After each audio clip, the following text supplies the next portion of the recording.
আলহামদুলিল্লাহ, আজকে আমরা শুরু করছি তাফসীর সূরা আলে ইমরানের ২০ নম্বর আয়াত থেকে শুরু হবে ইনশাআল্লাহ। ফাইন হাজ্জুকা ফাকুল আসলামতু ওয়াজহিয়া লিল্লাহি ওয়া মান ইত্তাবা'আন। আপনার সঙ্গে তারা যদি ঝগড়া করে, বিতর্ক করে, দ্বিমত পোষণ করে, তাহলে আপনি বলুন, আমি আমার চেহারাকে আল্লাহ তাআলার জন্য, আল্লাহ তাআলার সামনে আত্মসমর্পণ করে দিয়েছি এবং আমার সঙ্গে যারা আমাকে অনুসরণ করেছে তারাও তাই করেছে। এর আগে আপনাদের মনে আছে যে আল্লাহ তাআলার তাওহীদের কথা এসেছে, শাহিদ আল্লাহু আন্নাহু লা ইলাহা ইল্লা হুয়া ওয়াল মালাইকাতু ওয়া উলুল ইলমি কাইমান বিল কিসত লা ইলাহা ইল্লা হুয়াল আজিজুল হাকীম। যে এই যে আল্লাহ তাআলা তাওহীদের পরিচয় এসেছে, আল্লাহ ছাড়া কোনো মাবুদ নেই, এবং এই কথা সাক্ষী দিচ্ছেন আল্লাহ স্বয়ং নিজে, ফেরেশতারা, যারা আহলু ইলম, উলামায়ে কেরাম সবাই এই সাক্ষী দিচ্ছেন যে আল্লাহ এক, তিনি ইনসাফ কায়েম করেন এবং তিনি ছাড়া কোনো মাবুদ নেই। এই কথাগুলো বারে বারে এসেছে। আরও এসেছে ইন্না দ্বীন ইনদাল্লাহিল ইসলাম, একমাত্র আল্লাহর কাছে একটাই একমাত্র দিন, সেটা হচ্ছে ইসলাম। দুনিয়ার মানুষ সবার জন্যই আল্লাহ তাআলা ইসলামকে দিয়েছেন। আল্লাহ তাআলা তো সবারই মাবুদ, না শুধু মুসলমানদের মাবুদ, সবার মাবুদ। সব মানুষকে আল্লাহ সৃষ্টি করেছেন আল্লাহর ইবাদত করার জন্য। ওমা খালাকতুল জিন্না ওয়াল ইনসা ইল্লা লিয়াবুদুন। এই কথাগুলো আল্লাহ তাআলা বারে বারে বলেছেন, এই আয়াতগুলোর মধ্যে বললেন। এখন আল্লাহ তাআলা বলছেন ২০ নম্বর আয়াতে, দুনিয়ার যারা কাফের, বেদিন, মুশরিক, যারা আপনার সঙ্গে একমত হয় না, এই দিনকে গ্রহণ করে না, এরকম যখন তারা ঝগড়া বিবাদ করতে আসে, আপনি বলে দেন ঠিক আছে তোমাদের খুশি, কিন্তু আমরা আমাদের এই চেহারাকে আল্লাহর কাছে সমর্পণ করে দিলাম। ওয়াজ্জাহতু আসলামতু ওয়াজহিয়া লিল্লাহ, আমার চেহারাকে আল্লাহ তাআলার দিকে এমনভাবে আমি আত্মসমর্পণ করে দিলাম এবং আমার সঙ্গে যারা আমাকে অনুসরণ করেছে তারাও আল্লাহ তাআলার কাছেই আমরা সবাই মিলে আমরা নিজেরা আত্মসমর্পণ করেছি।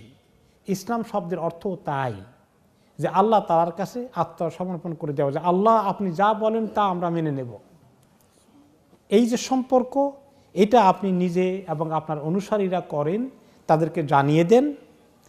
আর যারা আপনার সঙ্গে ঝগড়া করতে আসে, বিবাদ করতে আসে, বিতর্ক করতে আসে, ডিবেট করতে আসে, ওয়াকুল লিল্লাযীনা উতুল কিতাবা ওয়াল উম্মিয়িনা আসলামতুম, আপনি আহলে কিতাবের যারা আছে আর উম্মিয়িন যারা লেখাপড়াবিহীন, নিরক্ষর যারা আছে, এদেরকেও বলেন যে তোমরা কি আসলামতুম, আল্লাহর কাছে আত্মসমর্পণ করেছ।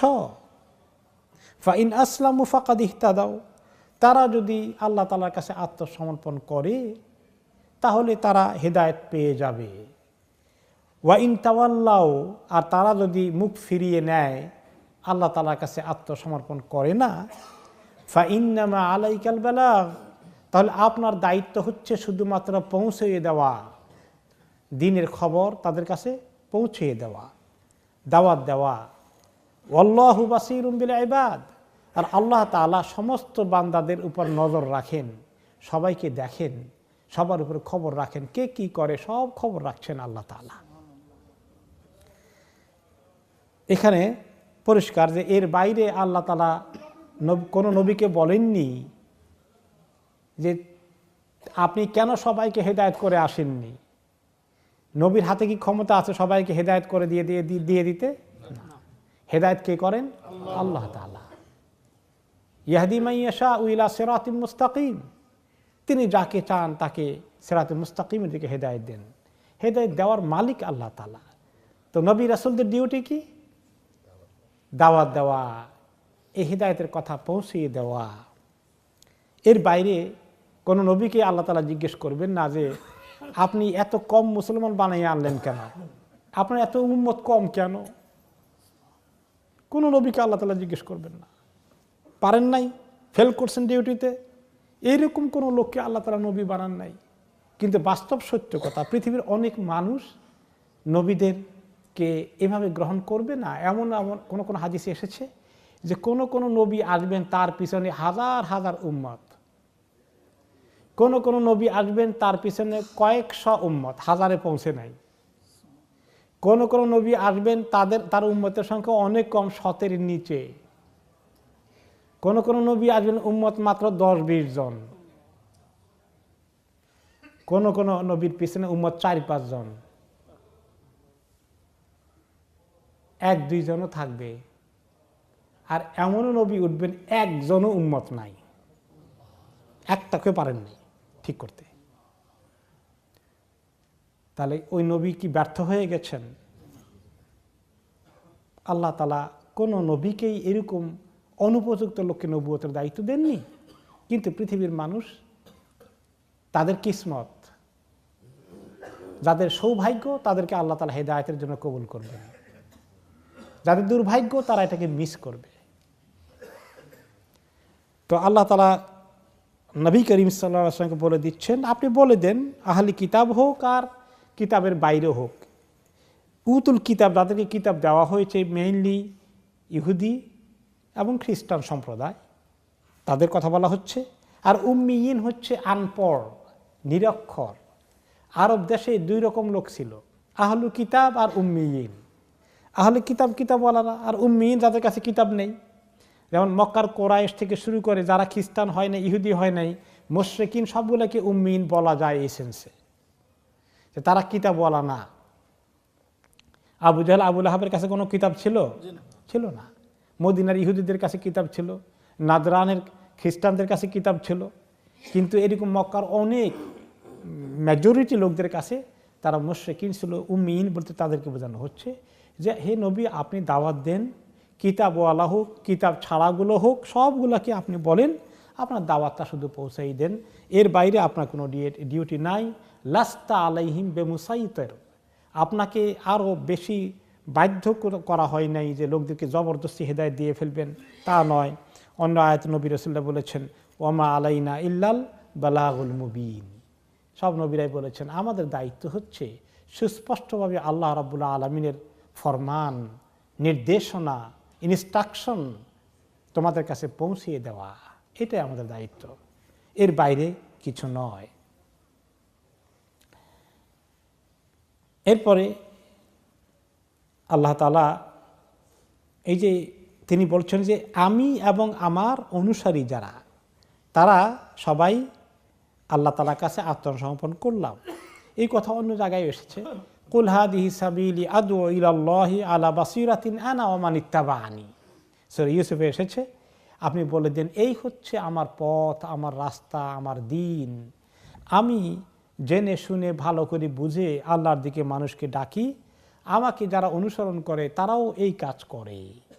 তো আমাদের কাজ হচ্ছে আল্লাহ তাআলার দিকে ডাকা, আমাদের আর কোনো মতলব নেই, আর কোনো মতলব নেই। লোকেরা মতলব আবিষ্কার করে যে আসলে ইসলামের কথা বলে মতলব আরেকটা আছে, অনেক সময় মানুষকে ব্লেম করে। কিন্তু আসলে যারা আল্লাহ তাআলার রেজামন্দি চায়, তারা ইসলামকে অন্য কোনো কাজের জন্য বিক্রি করে, ব্যবহার করে না। কোন কোন সময় যারা ইসলামের দিকে মানুষকে ডাকে, বলে ধর্মের নামে ধর্ম ব্যবসা করে। আসলে ধর্ম ব্যবসা কারা করে? যারা ধর্মকে পছন্দ করে না তারাই সময় মতো ধর্মের লেবেল লাগায় গায়ের মধ্যে। আর যারা সব সময় দিনের কাজ করে তারা কিন্তু এই খোলস পাল্টায় না, তারা সব সময় দিনের কাজে মানুষকে দাওয়াত দেয়। কিন্তু যারা দিনের দুশ্মনী করে ওরা সময় মতো ঠিকই মাথায় টুপি দেয়, হাতে তসবিহ নেয়, পর্দা করে, কিন্তু আর যখন ঠেকা সেরে যায় তখন আবার ইসলামের দুশ্মনী করতে সবার আগে থাকে। তো ধর্ম ব্যবসা কারা করে? এরাই করে। আর দিনদার লোকদেরকে ধর্ম ব্যবসায়ী হিসাবে গালি দেয়। তো আসলে আল্লাহকে যারা পছন্দ করে তারা দ্বীনের দাওয়াত দেওয়ার দায়িত্বই তারা গ্রহণ করে, অন্য কোনো মতলব তাদেরকে পাওয়ার কথা না। এটা একটা অন্যায় তহমত তাদেরকে দেওয়া হয়। এরপরে আল্লাহ তাআলা বলছেন যে আল্লাহু বাসীরুম বিল ইবাদ, আল্লাহ তাআলা বান্দাদের সম্পর্কে খোঁজ খবর রাখেন। তো তিনি কাউকে হেদায়েত দেন, কাউকে দেন না। আসলে হেদায়েত পাইতে হলে তো আল্লাহ তাআলারও স্যাংশন লাগে নাকি? আল্লাহ তাআলা তৌফিক ছাড়া হেদায়েত পাওয়া যায়?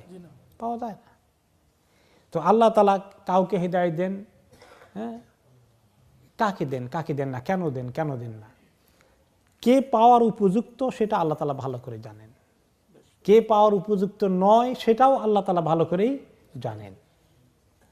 এই জন্য কেউ অভিযোগ করার কারণ নাই। কেউ যদি বলতে যে আল্লাহ তাআলা হেদায়েত দিলে তো আমি হেদায়েত পেয়ে যেতাম, আল্লাহ দেয় না, আমি করব কি, এরকম অভিযোগ করার সুযোগ আছে। এই আখিরাতে অভিযোগ করবে যে আল্লাহ আপনি হেদায়েত দিলে তো পেয়ে যেতাম। তো আল্লাহ তাআলা, এবং এই জন্য কেউ আল্লাহ তাআলাকে দায়ী করতে পারে না। তিনি বলেছেন লা ইউসআলু আম্মা ইয়াফআলু ওয়া হুম ইউসআলুন, আল্লাহ তাআলা যা করবেন সেই ব্যাপারে আপত্তি পেশ করার কারো কোনো রাইট নাই, কিন্তু আল্লাহ তাআলার রাইট আছে সবাইকে জিজ্ঞাসা করার, তুমি কেন করনি, তুমি কেন আসনি। আল্লাহ তাআলাকে জিজ্ঞেস করার কারো রাইট নাই অমুকে হেদায়েত দিলেন, অমুকে দিলেন না কেন। যেমন নবী করিম সাল্লাল্লাহু আলাইহি ওয়াসাল্লাম দোয়া করলেন যে আল্লাহ, ইসলামের তো দুর্দিন যাচ্ছে মক্কায়, দুইটা সাহসী লোক মক্কা সমাজে আছে, একটা ওমর ইবনে খাত্তাব, একটা হলো আবু জাহাল, তার নামও ওমর, আবু জাহাল তার টাইটেল, আবুল হেকাম ছিল তার টাইটেল, সে বুদ্ধির বাবা, কিন্তু বুদ্ধিতে উল্টো বুঝেছে, এই জন্য মূর্খতার বাবা আবু জাহাল টাইটেল হয়েছে, তার নাম ছিল ওমর।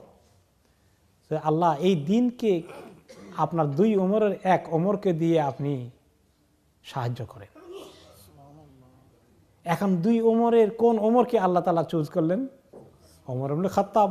উনিও মোটামুটি জাহেল কম ছিলেন না, নবী করিম সাল্লাল্লাহু আলাইহি ওয়াসাল্লামকে হত্যা করার জন্য তরবারি নিয়ে ছুটেছেন, কম নাকি? কিন্তু আল্লাহ তাআলা ওনাকে কবুল করে ফেললেন। আর ওই বেচারাকে কবুল করলেন না আল্লাহ তাআলা। আল্লাহ তাআলা জানেন যে কাকে আল্লাহ কবুল করবেন। এই জন্য আমরা কেউ আল্লাহ তাআলাকে দায়ী করার কোনো কারণ নেই। তিনি জানেন, তিনি রাইট পাত্রে হিদায়াত দান করেন। তবে আমাদের একটা ডিউটি আছে আল্লাহ তাআলার কাছে সবসময় চাওয়া, যে আল্লাহ আপনি আমাকে মঞ্জুর করে ফেলেন, আপনি আমাকে তৌফিক দান করেন। এই জন্য অনেক দোয়া তিনি শিখিয়েছেন আল্লাহর কাছে করার জন্য। আল্লাহুম্মা ইন্নী আসআলুকাল হুদা ওয়াত তুকা ওয়াল আফাফ ওয়াল গিনা, আল্লাহুম্মা আতি নাফসি তাকওয়াহা ওয়া যাক্কিহা আনতা খায়রু মান যাক্কাহা আনতা ওয়ালিয়ুহা মাওলাহা, আল্লাহুম্মা লা মানিআ লিমা আতাইতা ওয়া লা মুতিআ লিমা মানাতা। আল্লাহ আপনি দিতে গেলে মানা করার কেউ নাই, আপনি না দিলে দেওয়ার কেউ নাই, কেউ দিতে পারবে না। এই যে সুন্দর সুন্দর দোয়াগুলো দেখে আল্লাহ তাআলার কাছে সব সময় চাইতে হয়। ইহদিনাস সিরাতাল মুস্তাকিম, প্রত্যেক দিন আমরা চাচ্ছি। যে ব্যক্তি অন্তর দিয়ে চাইবে আল্লাহ তাআলা তাকে মাহরুম করে দিবেন না, চাওয়ার মতো চাওয়া লাগবে। ইন্নাল্লাযীনা ইয়াকফুরুনা বিআয়াতিল্লাহি ওয়া ইয়াকতুলুনান নাবিয়্যিনা বিগাইরি হক, নিশ্চয়ই যারা কুফরি করেছে আল্লাহর আয়াতের সঙ্গে এবং তারা অন্যায়ভাবে নবীদেরকে হত্যা করেছে। ওয়া ইয়াকতুলুনাল্লাযীনা ইয়াউনুনা বিল কিসত মিনান নাস, আর লোকদের মধ্যে যারা ইনসাফের কথা বলে এই লোকগুলোকে যারা হত্যা করেছে, ফাবাশশিরহুম বিআযাবিন আলীম, তাদেরকে আপনি কঠিন শাস্তির সুসংবাদ দিয়ে আসেন। পৃথিবীতে বিশেষ করে ইহুদি সম্প্রদায়ের মধ্যে তারা বহু নবীকে হত্যা করেছে, নবীদেরকে যারা হত্যা করেছে তারা, আর যারা নবীদের অনুসারীদেরকে হত্যা করেছে, যারা পৃথিবীর বুকে হক ইনসাফ ভিত্তিক সমাজ ব্যবস্থা কায়েমের জন্য কাজ করেছে, এদেরকেও যারা হত্যা করে তাদেরকে কঠিন শাস্তির সুসংবাদ দান করুন। দুনিয়াতে নবীদেরকে হত্যা করা হয়েছে, এটা তো আমরা ইতিহাসে পড়েছি, দেখি নাই। কিন্তু আল্লাহর দ্বীনের কথা যারা বলে তাদেরকে দুনিয়াতে হত্যা করা হয়, এই খবর কি আপনার জীবনে শোনার সুযোগ হয়েছে? এটা তো দেখতে পাচ্ছেন। তাদের জন্য আল্লাহ তাআলা কি মেহমানদারি তৈরি করে রেখেছেন? আযাবুন আলীম, কঠিন শাস্তি। এবং তারাও অনেক সময় নিজেদেরকে অনেক সাফাই গায়, তারা খুব ভালো কাজ করে, খুব বড় গুরুত্বপূর্ণ কাজ করেছে মনে করে, এবং তাদের আমলনামায় কি যোগ হচ্ছে? উলাইকাল্লাযীনা হাবিতাত আমালুহুম ফিদ দুনিয়া ওয়াল আখিরা, যারা এই কর্ম করে, নবীদেরকে হত্যা করে বা নবীর অনুসারীদেরকে, নবীর পথে যারা চলে এদেরকে হত্যা করে, তাদের দুনিয়া আখিরাতে সমস্ত আমল বরবাদ হয়ে গেল। এদের আর আখিরাতে নাজাত পাওয়ার কোনো উপায় আছে? No way. ওমা লাহুম মিন নাসিরিন, তাদের আল্লাহর আযাবের মোকাবেলায় সাহায্যকারী কেউ আছে? কোনো শক্তি আছে? কোনো দেশ আছে? কোনো সুপার পাওয়ার আছে? কোনো শাস্তি রক্ষা করার জন্য কোনো শক্তি নাই। আজকে দুনিয়াতে সাময়িকভাবে তাদের মনে হয় অনেক শক্তি আছে, অনেক শক্তি তাদেরকে সাহায্য করতে রেডি আছে, তাদের খুব কনফিডেন্স। কিন্তু এই শক্তি, এই কনফিডেন্স সব একদিন শেষ হয়ে যাবে। কিভাবে পৃথিবীতে দিনের বিরুদ্ধে দুশ্মনী, আজকের জমানায় যখন দেখে মানুষ মনে করে আহা এত দুশ্মনী ইসলামের বিরুদ্ধে কেন, এত দুশ্মনী আল্লাহর বান্দাদের বিরুদ্ধে কেন? তো এই দুশ্মনী শুধু এই জমানায় হয়? কি দুশ্মনী দেখলেন এই জমানায়? এটার কমই হয়েছে।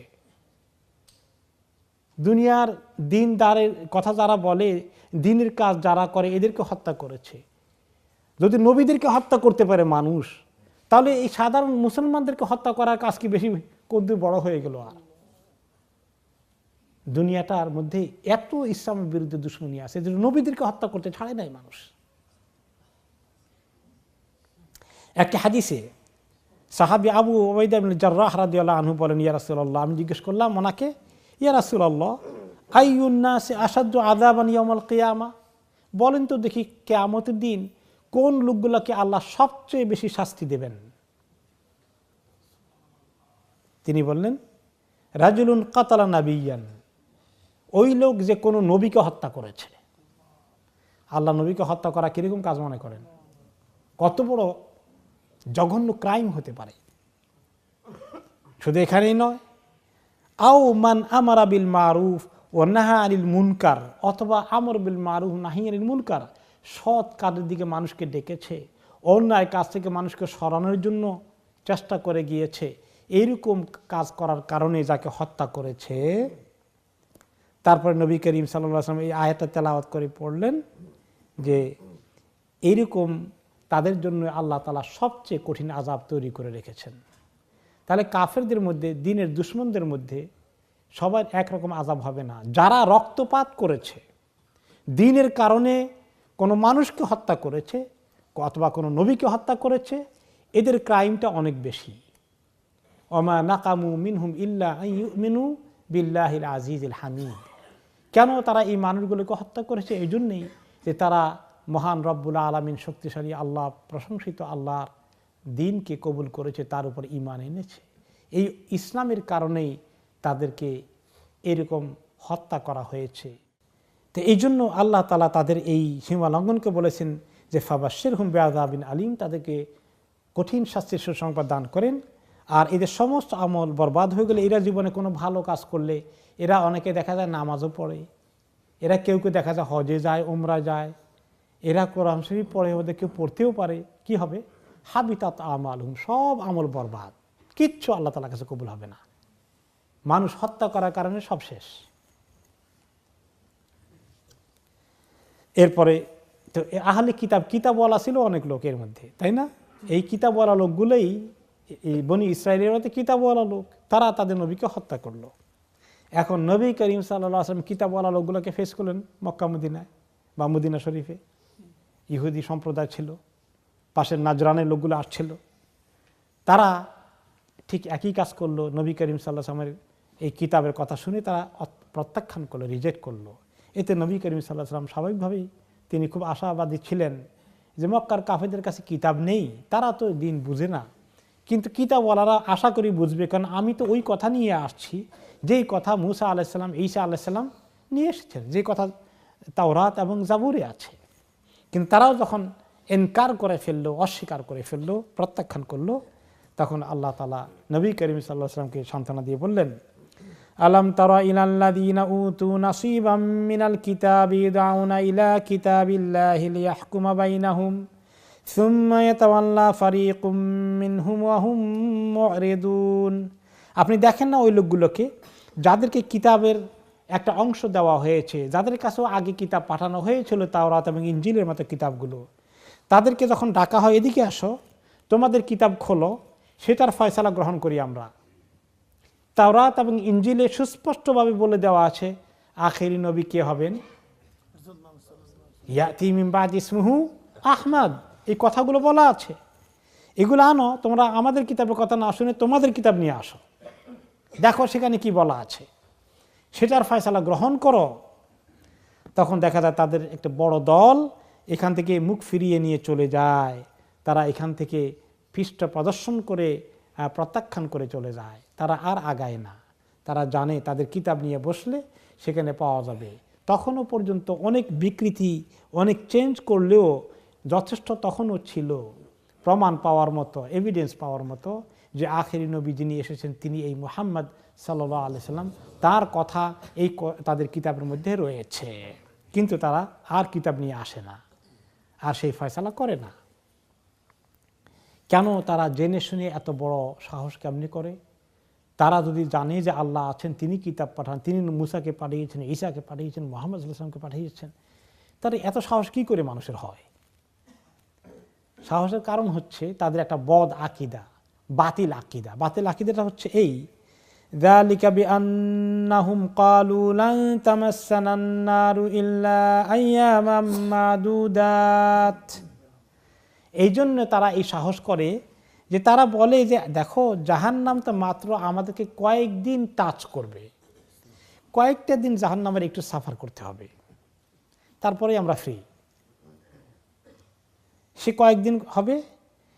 আন্নাহুম ইন্নামা ইউআযাবুনা ফিন-নারি সাবআতা আইয়াম, মাত্র 7 দিন দোজখে জ্বলা লাগবে, মাত্র 7 দিন। 7 দিন কোনো রকম চোখ বন্ধ করে পড়ে থাকবো আর কি, নাউযুবিল্লাহ। এরকম তারা চিন্তা করে।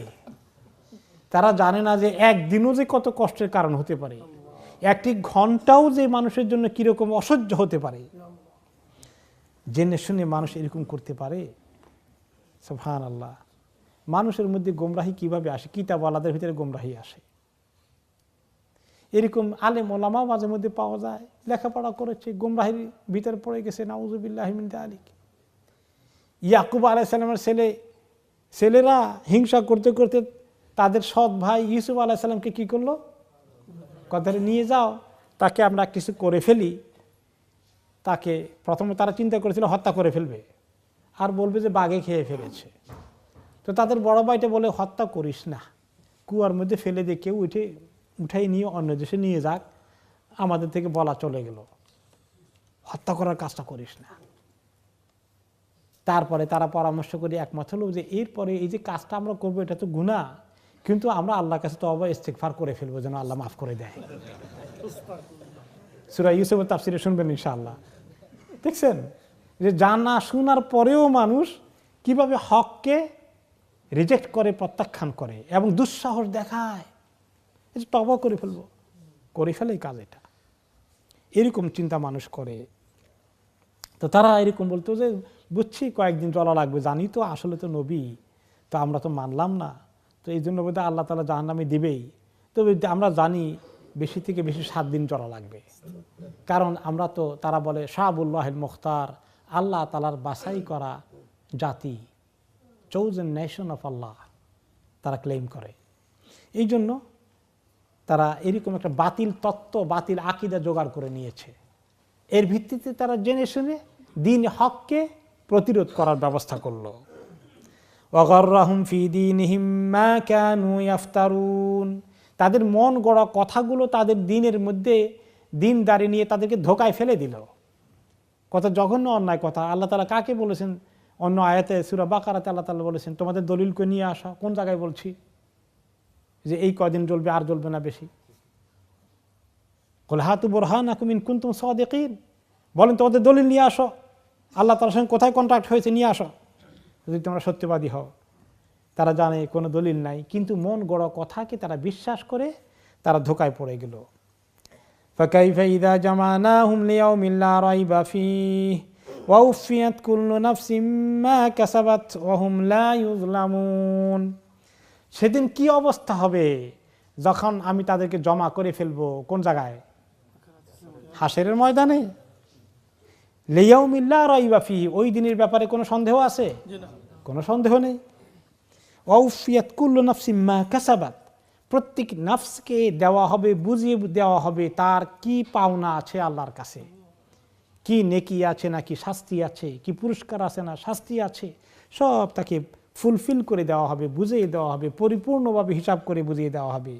ওয়াহুম লা ইউজলামুন, কাউকে জুলুম করা হবে না।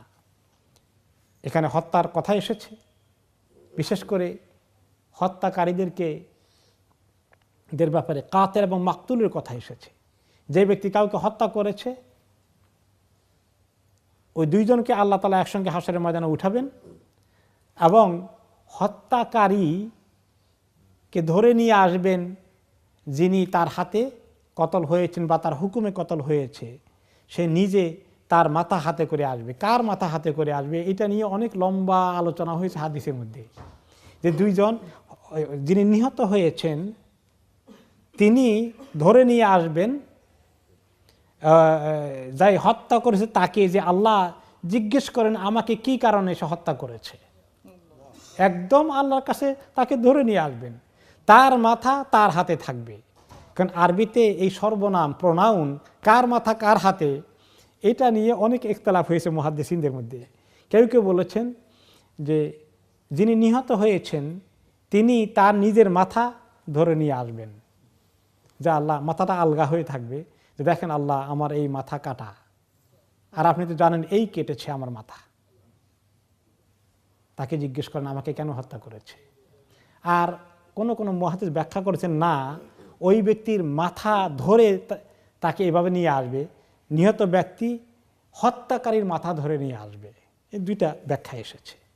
যাই হোক, মানে সোজা কথা হচ্ছে, এবং তার শরীর থেকে রক্ত ফিনকি দিয়ে পড়বে, তখনও তাজা রক্ত প্রবাহিত হতে থাকবে। এটা আল্লাহর কুদরতে সম্ভব। যেভাবে শহীদরা যখন যারা এরকম দিনের কারণে শহীদ হয়ে যায় তাদের রক্ত, তাজা রক্ত শরীর থেকে পড়তে থাকবে তখন, এবং তারা এই সাক্ষী নিয়ে আল্লাহর কাছে উঠবেন। তাদের শরীরে রক্ত থেকে সুগন্ধ হাসরের ময়দানে ছড়িয়ে পড়বে। তো যারা আল্লাহর রাস্তায় নিহত হয়েছেন তাদের কি কিসমত, শাহাদাত অর্জন করেছেন, তাদের কি কিসমত দেখতে পাচ্ছেন। আর হত্যাকারীকে ধরে নিয়ে আসা হবে। এরকমভাবে সেদিন সামনে যখন আল্লাহর কাছে ধরা পড়বে কি অবস্থা সেদিন হবে আল্লাহ তাআলা চিন্তা করে নিজেই বলছেন, ফাকাইফা, কেমন হবে সেদিনটা তাদের জন্য।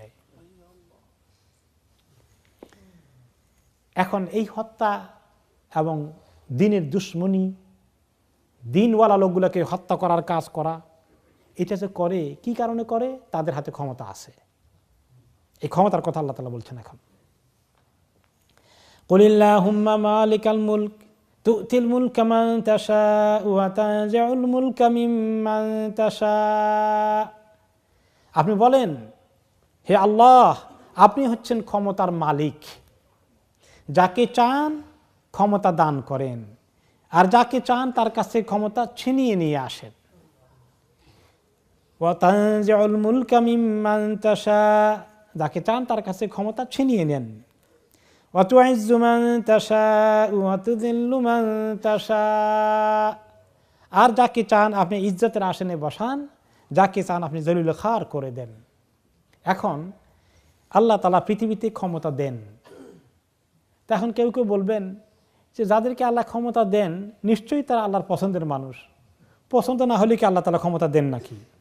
অনেকেই কিন্তু এই যুক্তি বাইর করেন, এই যে আল্লাহ কোরআনের আয়াত, আল্লাহ যখন ক্ষমতা দিয়েছেন তোরা তো ভালো লোকদেরকে দেওয়ার কথা, আল্লাহ তাআলা আল্লাহর পছন্দের তালিকায় তারা আছে। আচ্ছা, ভালো যুক্তি। এখন ফেরাউন তো ক্ষমতা পেয়েছে বহুদিন, তো ফেরাউনে খুব ভালো মানুষ ছিল নাকি? তো ক্ষমতাটা একটা পরীক্ষা। আল্লাহ তাআলা কোনো কোনো সময় আল্লাহর নেক বান্দাদেরকেও ক্ষমতা দেন, আর কোনো কোনো সময় আল্লাহর দুশমনকেও ক্ষমতা দেন। আল্লাহ তাআলা স্যাংশন না থাকলে তারাও ক্ষমতা পেত না, কিন্তু আল্লাহ তাআলা কিছুদিন তাদেরকে ক্ষমতা দিয়ে দেখেন তারা কি করে। আর ইজ্জতের কথা, এখন যারা আজকে ক্ষমতার দর্প করছে, গর্ব করছে, বাহাদুরি করছে, এনজয় করছে, তারা তো খুব নিজেদেরকে খুব ইজ্জতের শানে বসাই দিয়েছেন।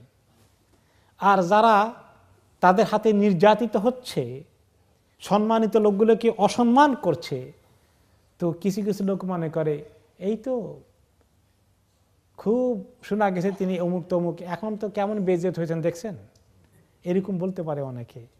তাহলে কি যারা দ্বীনের কারণে এই কষ্টের শিকার হয়ে যায় তারা কি আসলে বেইজ্জত হয়ে গেছেন? সুবহানাল্লাহ। ওয়ালিল্লাহিল ইজ্জাতু ওয়া লিরাসূলিহি ওয়া লিল মুমিনিন। আসল ইজ্জত তো আল্লাহর জন্য, তার রাসূলের জন্য এবং সত্যিকার মুমিনদের জন্য। ইজ্জত তো আসলে তাদের জন্য। দুনিয়ার মধ্যে যারা ক্রাইম করে ইজ্জতকে তালাশ করে, ইজ্জতের আসনে বসে বলে মনে করে, তারা তো কত বোকার স্বর্গে বসবাস করছে। আল্লাহ তাআলা তাদেরকে বলছে যে আযাবিল হুন, তোমাদেরকে অপমানকর আযাবে আমি নিক্ষেপ করব। তা আল্লাহ তাআলার কাছে জালিমরা ইজ্জতের আসনে আসীন নয়। এবং এই অপব্যাখ্যা করা ঠিক হবে না যে যারা আজকে জালিমদের হাতে নির্যাতিত তারা খুব বেইজ্জত হয়ে গেছে, মোটেই না। তাদের আল্লাহর রাস্তায় এই কষ্ট, নির্যাতন, শাহাদত, রক্তক্ষরণ, তাদেরকে রাস্তার মধ্যে যদি এভাবে সম্মানিত লোককে অসম্মানিত লোকটা ধরে পিটানো শুরু করে দেয়, সম্মানিত লোকের কি ইজ্জত চলে গেল? আল্লাহর কাছে তার শান বাড়তেই থাকলো, বাড়তেই থাকলো। তার শান যে কোথায় পৌঁছে গেছে, আল্লাহ রাব্বুল আলামিন তাকে দরজাত বুলন্দ করেন, তারকে আল্লাহ রাব্বুল আলামিন এক অসম্ভব মানের এবং সম্মানের আসন দেবেন, বিধায়িত তাকে আল্লাহ তাআলা এই পথে নিয়ে এসেছেন।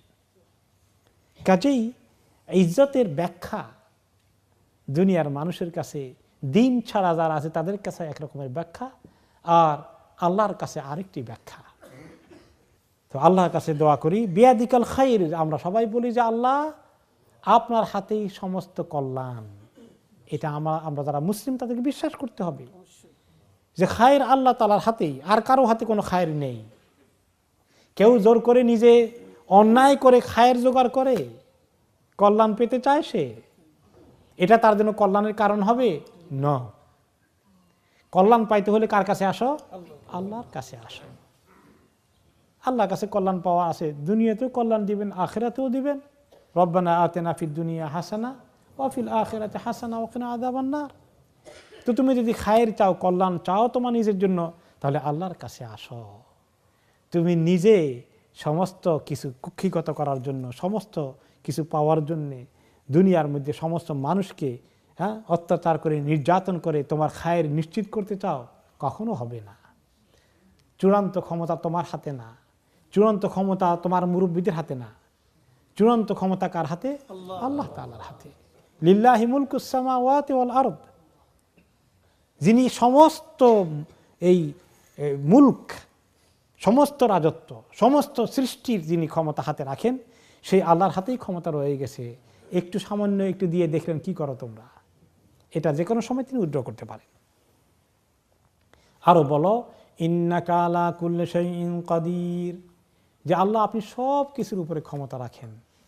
তুলিজুল লাইলা ফিন নাহার ওয়া তুলিজুন নাহারা ফিল লাইল, হে মুমিন তোমরা বলো যে আল্লাহ আপনি তো রাতকে দিনের মধ্যে ঢুকাই দেন, দিনকে রাতের মধ্যে ঢুকিয়ে দেন। ওয়া তুখরিজুল হাইয়া মিনাল মাইয়িত ওয়া তুখরিজুল মাইয়িতা মিনাল হাই, আর জিন্দাকে বের করে আনেন মুর্দা থেকে, আর মুর্দাকে বের করে আনেন জিন্দা থেকে। ওয়া তারযুকু মান তাশাউ বিগাইরি হিসাব, আর যাকে চান বেগাইরি হিসাব রিজিক দান করেন। তো আল্লাহর এই ক্ষমতা তোমরা দেখো না, রাতকে দিনের ভিতরে ঢুকান, দিনকে রাতের ভিতরে ঢুকান। রাতে দিনে কয় ঘন্টা হয়? 24 ঘন্টা। 24 ঘন্টা। যখন ভারসাম্যমূলক দিন রাত থাকে 12 ঘন্টা, 12 ঘন্টা। শীতকালে যখন দিন হয়ে যায় 10 ঘন্টা, রাত হয়ে যায় কত? 14, 15, 16 ঘন্টা হয়ে যায় কোনো কোনো সময়। আর গরমকালে আধারও হয়ে যায়, দিন হয়ে যায় 14, 15, 18 ঘন্টা, আর রাত হয়ে যায় 10 ঘন্টা বা তারও কম। এই যে রাতের অংশ দিনে চলে গেল, দিনের অংশ রাতে চলে আসলো শীতকালে আর গ্রীষ্মকালে, এই সূর্যের এই এরকম পরিবর্তন, দিন রাতের পরিবর্তন, এগুলো কে করেন? আল্লাহ তাআলা করেন। নাকি সব খালি অটোমেটিক্যালি হয়ে যায়? কিছু লোক আছে তা সব অটোমেটিক্যালি হয়ে যায়। তো তোমার ঘরে চাল আছে, ওই ট্যাপের মধ্যে পানি আছে, অটোমেটিক্যালি ভাত হয় না কেন? তোমার এগুলো পাক করা লাগে কেন? তো এইগুলো দেখেও মানুষ দেখে না। আর জিন্দা থেকে মুর্দা বের করেন কিভাবে? যেমন আপনার ধানের বীজ বা কোনো সিড, এগুলা যখন আমাদের ঘরে থাকে, গম, ধান কিংবা লাউ, কুমড়া, সকল বীজগুলো, এগুলোর মধ্যে কোনো প্রাণ আছে বোঝা যায় না, মনে হয় শুকনা, তাই না? এগুলো মাটিতে রেখে আসার পরে আবার কি হয়ে যায়? চারা বের হয়ে ওঠে এবং কত প্রাণ ওখানে দেখা যায়, তাই না? আবার এগুলো যখন বড় হয়ে যায় সময় মতো, আবার এগুলো মরে যায়, এগুলোর কাছ থেকে পাওয়া যায় আবার ধান, গম, বিভিন্ন রকমের ফল, এগুলোর মধ্যে বীজ পাওয়া যাচ্ছে। যে এগুলো আবার মুর্দা আসলো, জিন্দা থেকে মুর্দা, মুর্দা থেকে জিন্দা, রিসাইক্লিংয়ের কাজ চলছে। তারপরে ডিম আসলো মুরগি থেকে, ডিমটার মধ্যে কোনো প্রাণ আছে বোঝা যায়? নড়াচড়া করে? কিছুই করে না। এখান থেকে কেমনে প্রাণ নিয়ে বের হয়ে আসে? তাহলে জিন্দা থেকে মুর্দা, মুর্দা থেকে জিন্দা, এই মুর্দা ডিম থেকে জিন্দা চিকেন বের হয়ে আসলো। আর এই জিন্দা আবার এই জিন্দা চিকেন আবার মুর্দা ডিম প্রসব করবে। এই সাইকেলিং আর রিসাইকেলিং চলতে থাকবে। এই যে আল্লাহ তাআলা করেন, তোমরা কি আল্লাহর কুদরত দেখো না? ক্ষমতা কার হাতে? তোমাদের হাতে না আল্লাহর হাতে? সুবহানাল্লাহ। মানুষকে আল্লাহ আঙ্গুল দিয়ে দেখিয়ে দিচ্ছেন। আর তুমি একটু ক্ষমতা পেয়েছ, তুমি একটু টাকা পয়সা পেয়েছ, তুমি একটু শক্তি পেয়েছ, তোমার সুযোগ এসেছে, এগুলো কে দিয়েছেন? আল্লাহ তাআলা দিয়েছেন। ওয়াতারযুকু মান তাশাউ বিগাইরি হিসাব। কোন কোন সময় আল্লাহ তাআলা বেহিসাব অনেককে অনেক কিছু দিয়ে দেন। কি পাওয়া পায়, এখন যারা পায় এগুলো রিজিক। তো এখন কেউ কেউ বলবেন যে কোন কোন পত্রিকা হিসাব আসে যে 5 বছর আগে যার ইনকাম ছিল মাত্র কয়েক লাখ টাকা, এখন হয়ে গেছে কত কোটি টাকা। এগুলো কেমনে আসলো? বলে মাশাআল্লাহ, আল্লাহ তাআলা ওয়াতারযুকু মান ইয়াশাউ বিগাইরি হিসাব। আল্লাহ তাআলা বিনা হিসাবে দিয়ে দিয়েছে, কি করবেন? আল্লাহই তো দিয়েছে। এগুলো রিজিক, এটা ঠিক।